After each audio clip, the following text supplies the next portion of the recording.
విజయవాడ యనమలకుదురులో వరదలపై తాజా పరిస్థితిని మా ప్రతినిధి కనకారావు ప్రత్యక్ష ప్రసారం ద్వారా అందిస్తారు.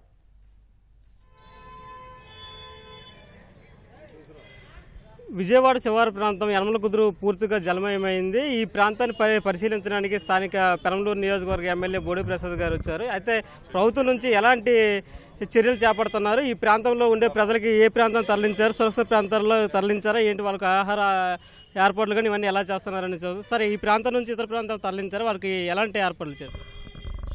ఇంకా ముంపు ప్రాంతంలోనే చాలామంది 2-3 ఫ్లోర్లలో ఉండటం జరిగింది.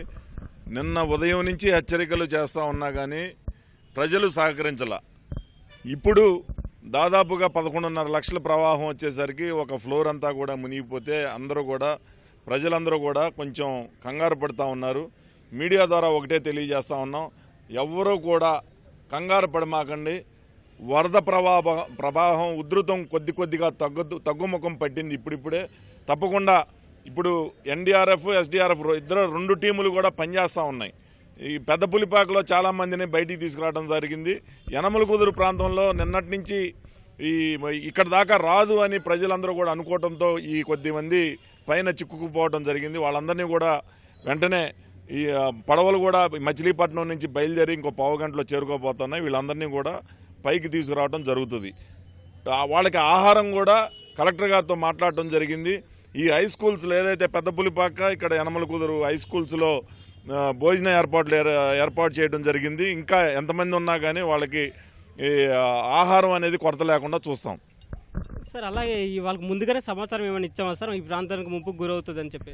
ప్రతి ఒక్కరికి అందరికీ కూడా నేను తిరిగాను. అక్కడ పెద్దపులిపాక నుంచి ఇక్కడ దాకా కూడా ప్రతి రోడ్డు కూడా తిరిగి రెండమ్మా అంటే వస్తున్నాం అన్నారు. కానీ రాత్రి ఎక్కువ వాళ్ళ ఇళ్లలో ఉండటం కొద్దిగా ఇబ్బంది అయింది. వస్తారు తప్పకుండా. ఎవరిని కూడా ప్రాణ నష్టం అనేది లేకుండా చూసే బాధ్యత ప్రభుత్వం తీసుకుంటుంది.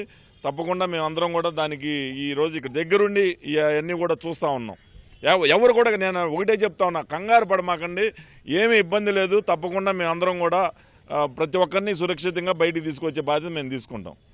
వరద ఉధృతి తగ్గేదానికి ఇంకెన్ని రోజులు సమయం పెట్టే అవకాశం ఉంది?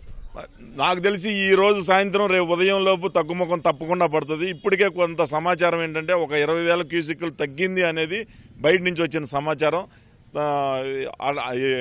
ఎట్టి పరిస్థితుల్లో కూడా ఎవరిని కూడా బిల్డింగ్ వదిలి బయటికి రాకుండా ఎస్డీఎఫ్ బృందం వచ్చినాకే బయటికి రమ్మని చెప్తా ఉన్నా. ఇది ఈ పెరంబలూరు నియోజకవర్గ ఎమ్మెల్యే బోడే ప్రసాద్ గారు చెబుతున్న విషయం. అన్ని రకాల రక్షణ చర్యలు చేపట్టామని, ఎవరు కంగారు పడాల్సిన పని ఏమీ లేదని, ఎవరికి ఎటువంటి ప్రాణ నష్టం జరగకుండా ఏర్పాట్లు చేస్తామని, అలాగే పునరావాస కేంద్రాలు ఏర్పాటు చేస్తామని, పునరావాస కేంద్రాల్లో అన్ని రకాల వసతులు సౌకర్యాలు కల్పించామని చెప్పేసి బోడే ప్రసాద్ గారు చెబుతున్నారు. ఇది తాజా పరిస్థితి.